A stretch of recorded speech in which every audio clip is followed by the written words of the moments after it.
Le président français Emmanuel Macron attendu ce jeudi au Rwanda. Cette visite officielle, la première d'un chef d'État français dans le pays depuis 2010, est un pas supplémentaire vers la normalisation des relations diplomatiques entre les deux nations. Après un quart de siècle de tensions liées au génocide Tutsi de 1994 et aux interrogations sur le rôle qu'a pu jouer la France à cette époque, une page est en train de se tourner. Les thématiques seront à la fois politiques, mémorielles, mais aussi économiques, sanitaires et d'avenir.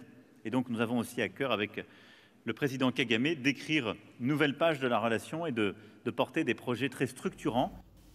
La publication d'un rapport commissionné par Emmanuel Macron a révélé que le gouvernement français de l'époque, qui entretenait des liens étroits avec les autorités hutus, avait bel et bien été aveuglé aux préparatifs du génocide.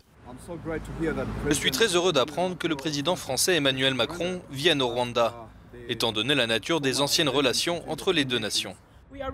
Nous sommes vraiment heureux et nous espérons que de bonnes choses sortiront en termes d'investissement